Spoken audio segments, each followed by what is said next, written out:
Hello Internet, it's Kevin doing my first FSD 12 video. I've been doing quite a bit of testing, ran through an entire set of test scenarios that I had for problem areas that were on version 11.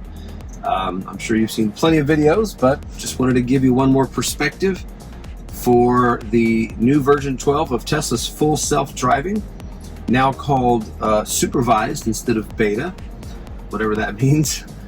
So we're just going to do a quick drive here, about 9 minutes I think it is, from a nearby drive-through to a neighborhood. So let's see how it does. We're actually sitting in a parking spot at a local fast food restaurant, and we're just going to start from right here and see how it handles exiting the parking lot and of course navigating the roads. I can tell you that the robotic feeling and the jerkiness and the slamming on the brakes and lane drift and all the kinds of issues we had before on version 11 are gone. We took the car down to Galveston and back and only had one intervention because of a fast merging lane due to construction. It probably would have handled it eventually, but I just felt uncomfortable. But you know, I pretty much do driveway to driveway now on full self-driving without having to take over. And very little intervention, maybe just because I'm getting impatient. I want the car to go a little faster or something. And that's a huge change from version 11. All right, so here we go. Oh, try that again. There we go. Exiting the parking spot, navigating to the exit of this parking lot. Stopping full stop, thank you NHTSA, which is a federal agency that requires Tesla to make these cars do a complete stop. Peaked out a little bit and nice acceleration right out onto the road, and no more hesitation, which is great. You might see me grab the steering wheel every now and then just to let the car know that I'm here. You'll see that message pop up on the screen to apply a little bit of force. That's just to let the car know that we are paying attention and our hands are near the wheel. The camera up above here is also watching my eyes, making sure I'm watching the road and not staring off at the screen or at my phone or at someone next to me. It will definitely pop up and say, pay attention to the road. If I look too long, here we go. Just give it a little bit of force there.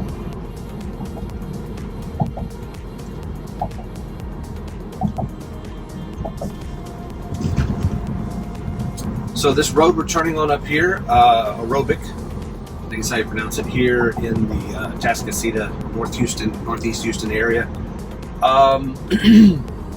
Used to be a bit of a problem road for it. It's one of these roads with a long kind of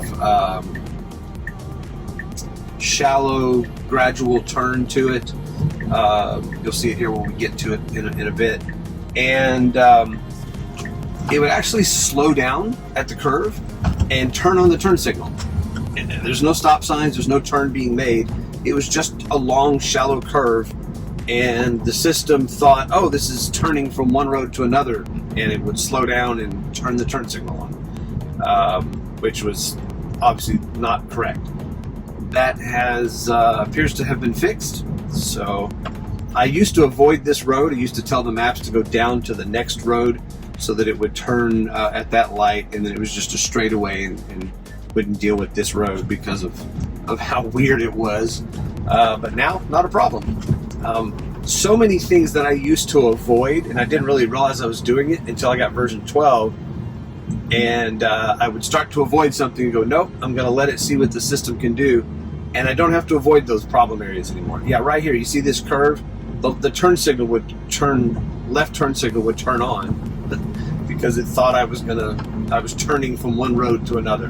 Very weird, and I'm sure kind of awkward for people behind me watching, like, why has this guy got his turn signal on? The approaches to stop signs and stoplights, much more smooth. Used to, I would get right here and then just slam on the brakes. And very annoying. Now it's super smooth, very human-like. So we did our full stop, and you can see the creep line here. It's going to creep out here in a second, hopefully. Yep, there we go. We were just waiting for all those cars to pass that I already knew were coming, and there we go. Nice, assertive acceleration. Love it. Very smooth in the turns. Yeah, can't complain at all. I wouldn't say it's 100% perfect, but it is by far much better than version 11 was. Very much smoother, more human-like, less annoying, and it passes the wife test. So if you haven't heard that terminology, it's pretty common in the Tesla world, where men who own Teslas and have wives that will ride along in version 11 or older of Full Self-Driving just hated it because it was so jerky and would slam on the brakes for no reason, and felt very robotic and so forth, and just wouldn't go. And so most wives just absolutely hated Full Self-Driving beta. But I'm glad to report that my wife, as many others have also reported with version 12, it is passing the wife test. So they get in, and half the time they don't even know it's on. But I asked my wife after riding around for a few hours over a couple of days what she thought. I said, "Is it smooth?" And her response was, "It is actually driving smoother than you do now." So I think that's a win for Tesla. Is it robotaxi ready? No, we're not there yet. Mainly because of the behavior at the destinations. So like if I got into this car and said, "Take me to Best Buy," it would take me there. It would get me into the parking lot, and sometimes it would be very human-like in the parking lot.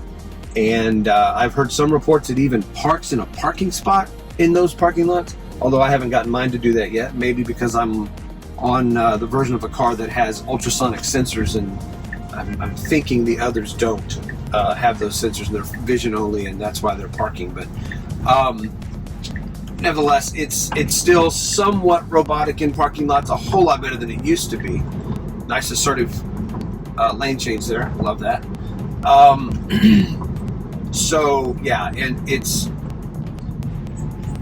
what would the car do when it gets to a parking lot? How does it know where to go pick the person up? Obviously they have GPS on their phones, but navigating parking lots is something that they're still working out. They're still training the artificial intelligence back at Tesla headquarters to do. They'll get there. They just have to give it lots of video to train it, and that's probably the next major thing they're working on is parking lots. And then you've got parking garages. But my understanding is that there's a version that's newer than this.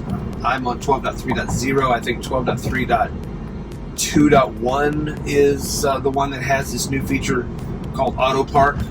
And it actually shows parking spaces on the screen, and you just tap which one you want to park into, and it does a great job. Matter of fact, my wife has it on her Tesla, and we tested it yesterday, and it worked wonderful. So that was one aspect of parking lots. And then you have the actual smart summon. They're going to call it something else, I think, when it actually launches here with the new version in the next few weeks, where you can be standing at, say, the door of the Best Buy or the Walmart with your phone, and the car will pull out of a parking spot and come pick you up at the front door.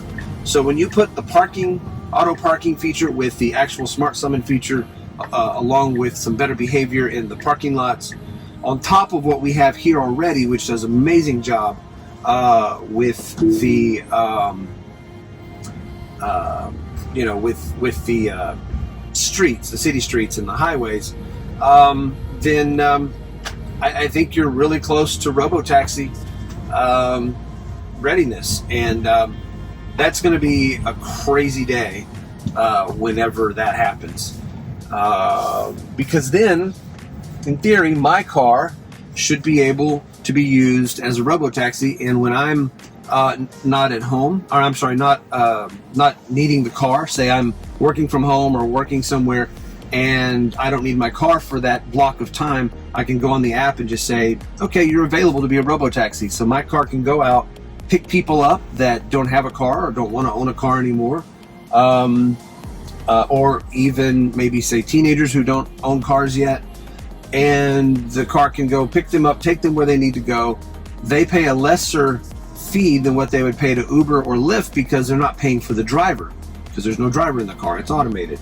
And then so they're saving money, and then Tesla takes a cut, and then I would get the rest. So I'm now making money from my car that would just be sitting in my garage all day or in some parking lot at an office all day, can now go out and make me extra money, maybe even to the point of paying for the car payment or the insurance or the charging or all the above.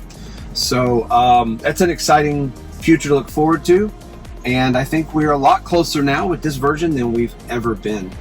Anyway, thanks for watching. If you have any questions, put them in the comments down below. If you haven't already, follow, like, subscribe, all that good stuff. Helps the algorithms to help other people see these videos. I would greatly appreciate it. Thanks, and have a great day.